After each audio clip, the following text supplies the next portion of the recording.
Oh, who's a good boy?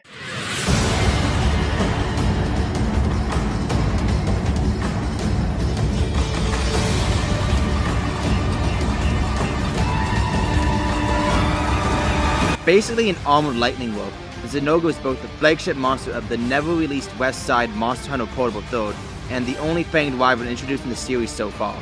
As I'm sure that you could tell already, Zinogre is the proud owner of one of the most badass designs out there, as well as an equally amazing theme. An interesting note is that Zinogre's electricity comes from thunderbugs that live in Zinogre's fur, allowing Zinogre not to only perform lightning attacks, but also charge itself up with energy.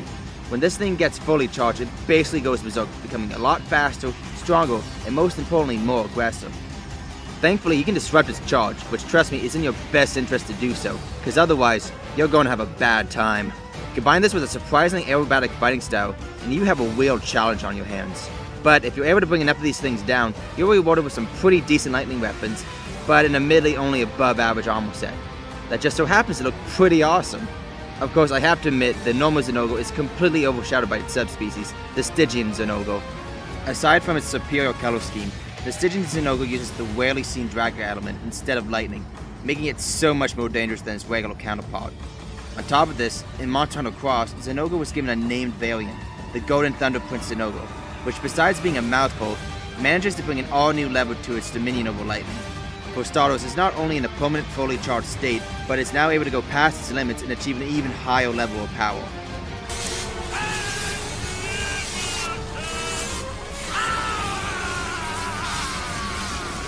Now I know what you're thinking.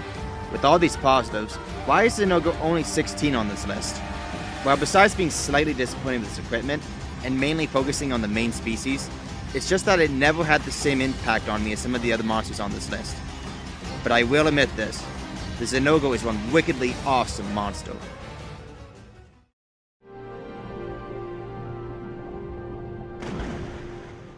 Smokin'!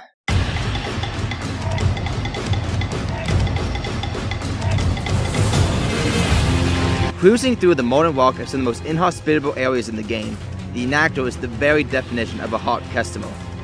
Despite being a Leviathan, it's very mobile on land, thanks to its ability to swim through both the lava and the very ground itself. Using its beak-like mouth as a drill, Enactor is able to carve its way through the entire area in order to ambush hunters with its attacks, especially with its signature plasma beam. Which was in essence a sophisticated heat beam which we called a laser. Whatever, anyways, Enactor just isn't all about the offense, it actually has a few defensive tactics as well. Besides the cover it gains every time it thunders through the ground, it also picks up chunks of modern rock on its body, which after cooling off on the surface for a bit, will harden, forming armor. Thankfully, it will heat back up again and become soft when it burrows once more, but another trick to remelt its armor is to use a weapon with either fire or blast.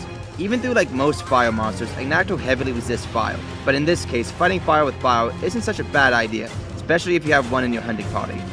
Of course, where there's fire, there's ice, and we can find that in Enactor subspecies, the Glacier Enactor. Unfortunately, it's basically just like the normal Enactor, but uses ice as armor and instead fires a concentrated beam of icy cold water. As for equipment, despite being overshadowed by others, I find them to be highly underrated, since its armor provides quite a few handy skills and its weapons have very good fire damage. Of course, it doesn't have the fact that Enactor is basically an adult version of those annoying-ass Uoctors, but I suppose no one's childhood is perfect.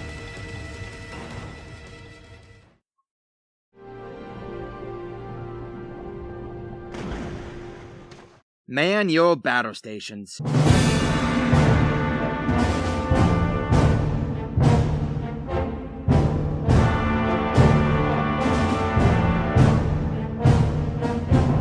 rulers of the Great Desert, both the Gen Moran and the Dawn Moran, are whale-like arrow dragons that dwarf nearly every other monster in the game, except for the Lamador. No one dwarfs them. Despite a few small differences, these two are basically the same monster, and thus have the exact same battle, which is why I'm forced to have them share a spot, despite leaning more towards Duran. Due to their sheer size and preferred terrain, both Jen and Darwin are fought on a sand sailor, at least for the first half, essentially taking a page straight out of Moby Dick for these confrontations. Fuck you, Annie!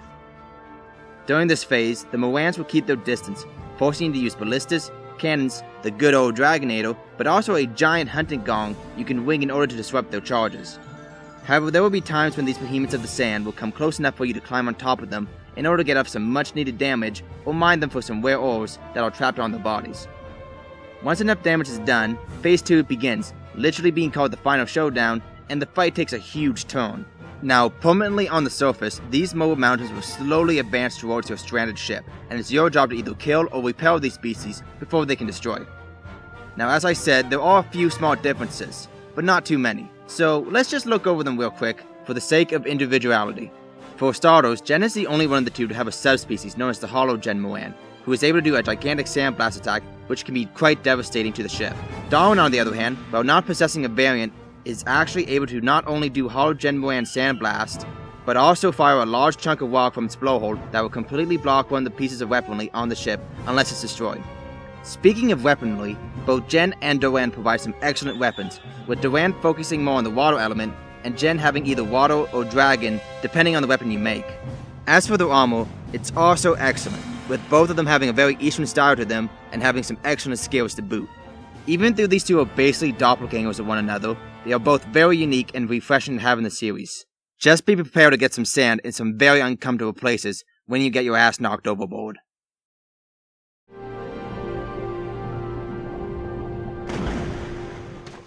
And boom goes the dynamite.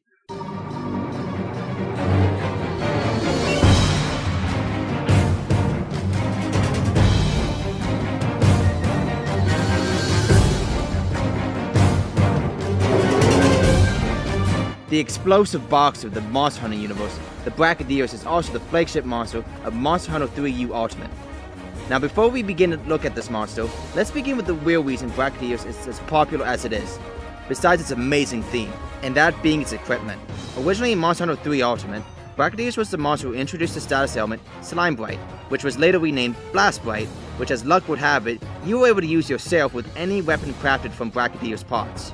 Blast as a status was downright broken in 3U, and since Brachydios' armor was designed to take these already broken weapons past their limits, you can see why Monster Hunter 3U became a lot easier for anyone using this combination. Even though they became much more balanced in later games and made a little bit more common, weapons that use Blast Bright are still some of the best in my opinion, since nothing really resists it. That being said, Brachydios was the first thing to ever inflict this status, and boy does it abuse the hell out of it. Covering the body of the Brachydios is a type of slime mold, which when combined with its saliva causes a chemical reaction which results in an explosion. During the fight, Brachydios will leave behind puddles of stuff that will explode after a set amount of time. If you touch one of these puddles, or just get punched by Brachydios in general, Welcome, punch! You're going to get inflicted with Blast Blight, which results in one of three endings. A, it will explode and you take extra damage the next time you get hit. B, it will explode by itself, resulting in more damage. Or C, you'll be able to get rid of it by rolling 3 times like an idiot if you have enough stamina.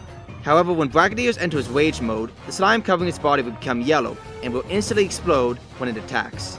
Even though this leads to a very flashy battle, even I have to admit Brachydios can sometimes come off as cheap considering how quickly this living detonator can move and counterattack. Especially with that little pivot move of his. Damn, that thing gets me every time. That being said, it doesn't even come close to the cheapness of its variant, the Raging Brachydios. Even though it's slower than its regular counterpart, it has hands down the worst gimmick going for it. As its name suggests, Raging Brachydios looks like a normal Brachydios, but in a constant state of rage. But unlike the regular, the mold that covers its body will turn red, and if you accidentally hit that spot, then guess what? You explode and take a shit ton of damage. Long story short, I hate this concept, and I think I'm gonna stick with the regular one. Thank you very much. Despite proving to be an entertaining battle that demands your full awareness, it is worth farming just for its broken weapons. Plus, along with its sleek design, it has an amazing pompadour going for it. Man, I wish I could have a pompadour like that.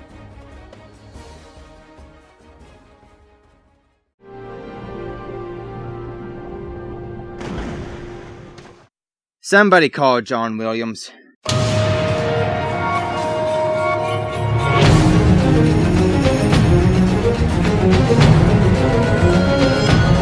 I wasn't joking about the Jaws reference, since Sam Trios is basically Capcom's love letter to the beloved franchise. Being a giant amphibious ice shark, land has officially stopped being a safe haven from those that lurk in the water below. But yet again, this is Monster Hunter, so I suppose land was never really a safe spot in the first place. But back to the tale at hand. Zamtrios, being a monster most affiliated with ice and water, is always in the most frozen areas in the game, where it is free to swim under the ice in order to ambush prey, aka you. Zamtrios were typically attacked by firing globs of ice, shooting ice beams, charging at you with downright the most terrifying lunge in the entire series, or simply just trying to eat you. Once this thing enters rage mode, Zamtrios will freeze the very moisture covering and surrounding its body, forming a spiky set of ice armor, allowing it to put a new spin on some of its attacks. However, this isn't even its final form, since its third form, and by far its most dangerous, is, well... What the fuck? How did you get so fat? That would be my chunky. That's right. This thing literally inflates itself like a beach ball in an attempt to crush you underneath its newly formed girth. While it's basically a giant punching bag in this form, its subspecies, the tiger stripe Zamtrios, puts it to much greater use. Due to living in desert environments, because this trend has to continue, it doesn't have as much access to water as the regular one, which means it can't form ice armor or inflate as large as the regular Zamtrios. However, the tiger stripe Zamtrios is able to take these losses and turn them into an advantage, since it can freely go in and out of its inflated state, and is much more mobile when enlarged. Also, it can paralyze you. I suppose I should have mentioned that, but I'm sure you would have figured that out eventually. However, it is a low mid-tier monster, so its equipment, while useful at the beginning, will quickly be replaced later on. But Zamtrios is still one of my favorite monsters to fight just for the battle itself. Also, it's a goddamn land shark. You just can't go wrong with that.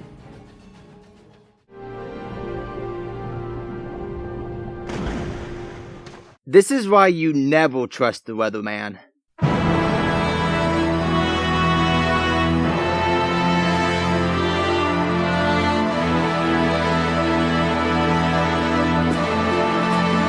Having total dominion over the atmosphere itself, Amatsu Magasuchi is a heavenly aero dragon that bends the very weather to its whim.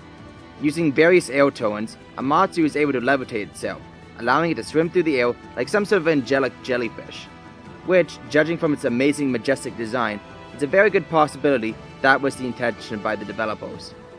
Of course, Amatsu is also able to use these coins to form a protective barrier, just like another aero dragon, but unlike said aero dragon who will not be named, it won't push you flat on your ass anytime you get near the damn thing. Said barrier is mainly used to protect itself from the long-range weapons, including the ballistas located in the stage. Amatsu's main forms of attacking is by firing jet streams of water and forming tornadoes that will split up from one another and then reform. However, Amatsu has much stronger variations on both of these attacks, which it will use when it's in a pinch, including forming a giant tornado that will suck up everything near it, and flying into the sky to randomly fire a massive hydro pump like some sort of satellite laser. The armor and weapons it provides are also extremely good, being stylish, providing great skills, and water damage. But the thing that really makes Amatsu stand out for me is the atmosphere of the entire fight. Alongside the amazing themes that accompany Amatsu during the battle, the area that is solely exclusive to it, called the Sacred Mountain, is a landscape that is overshadowed by a hellish stormy sky. But once you defeat Amatsu, the sky clears up, signifying a new and brighter day. Plus, you're even rewarded to a unique version of the victory theme when you emerge victorious. However, I find Amatsu to be one of the easiest aero dragons, and the fact that it typically just floats there doesn't help its case. Also, Amatsu has never technically officially came over to the west, since it has only ever appeared in Portable Third and Cross, which means very few western players have actually hunted this weather wizard. Heck, the only reason I face off against it is thanks to emulators in a translated version of Portable Third. Hopefully once Cross is released, we western players will be able to properly tackle the mighty Amatsu, but only time will tell. Also, it sounds like an orca, so bonus points for that.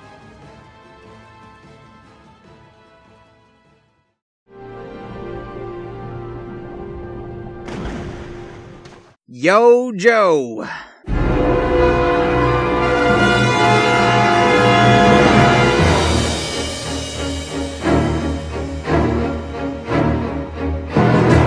The most notorious party crasher in all of Monster Hunter, the DevilJho quickly became everyone's worst case scenario whenever it showed up uninvited when it was first introduced in the 3rd generation. This thing cares about one thing and one thing only, and that's eating. Heck, these things are known to eat entire species to extinction. It's gonna eat you, that annoying ass Koromako, even its own tail, and that's just the appetizer. Even though its design is a bit lacking since its base is just a hulked out T-Rex, DevilJho is easily one of the most terrifying hunts in the entire game, due to being one of the most powerful monsters aside from the Elder Dragons themselves. In Monster Hunter 3U, the moment you enter High Rank, this carnivorous pickle has a pretty good chance of appearing. And since this thing is an end rank monster, and you're probably still in low rank or early high rank gear, it's best you avoid this thing like the plague, cause if not, you're gonna die. You're just gonna straight up die. It will stomp on you, it will hip check you, and it will even try to straight up gobble you up, but when you manage to piss this thing off, it will swell up, and it will begin firing off its ridiculously powerful Dragon Breath, which also inflicts Dragon Blight just to worsen the situation. However, after a couple of near-death run-ins, you'll eventually be able to take on this prehistoric tail, and trust me, it's just so satisfying taking one of these things down, especially after how much it has tormented you during your climb through High Rank. Of course, the regular DevilJho is nothing compared to its variant, the Savage DevilJho, which really lives up to its name. Being a regular DevilJho but in a constant state of rage, the Savage variant can also become even more pissed off, not only making it far more powerful and aggressive, but it also allows it to use its Dragon Breath anytime it wants, and also gives it a much larger reach to it. Also, it will spam its pin move constantly, so bringing dung bombs is a must. Another item you should heavily consider bringing on DevilJho hunts is tainted meats. Unlike other monsters who would normally just ignore any meat dropped by a hunter in its presence, DevilJho will not due to its constant hunger and always quickly burning through its stamina. However, despite the struggle it takes to take one of these things down, you're not exactly rewarded with the greatest of gear. While it all looks amazing, the armor, despite having a few decent skills, offers nearly no elemental defenses, and its weapons, despite having high raw damage, vary greatly, but a few do manage to stick out. Even though it's not as intimidating in the later games as it once was in Monster Hunter 3 Ultimate, this is one monster you better hope doesn't decide to stop in on ya for a quick snack. Nom nom nom nom!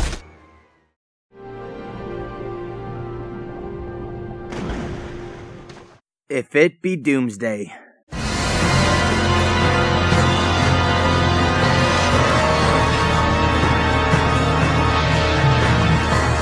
The Elder Dragon to end all Elder Dragons, the Alatreon is arguably the toughest monster ever introduced in the franchise. The reasoning this walking disaster has this distinction is due to the fact that unlike other monsters, Alatreon isn't restricted to using only one element. On the contrary, it actually has mastery over 4 of them: Dragon, Fire, Lightning, and Ice. Everything except for water, because I think we can agree we had enough water in the 3rd generation. This means Alatreon will always have an elemental advantage over you, no matter what armor set you're using, because this thing is the goddamn avatar of the Monster Hunter universe. On top of this, Alatreon will constantly switch between a land and sky mode. Now this may not seem like a big game changer, but trust me, it is, since it not only determines which elements it uses, but also what elements it's weak to. While in the sky, it will use Ice and Thunder, while being weak to Fire and Dragon. While on the ground, it will use Fire and Dragon, while being weak to Ice and Water. However, having such control over so many elements comes at the cost of making Alatreon extremely unstable, which is something you can actually take advantage of, since this makes Alatreon highly susceptible to status elements such as sleep and paralysis. So using weapons that use these types of status are your best option when tackling this living calamity. All these factors lead to a very difficult but entertaining battle that forces you to keep your wits about you and work carefully as a team, since this fight can go downhill really quickly if you're not careful. Thankfully, the weapons you can craft are downright fantastic, having extremely good raw and dragon damage, all put into a great chaotic package that represents the Alatreon perfectly.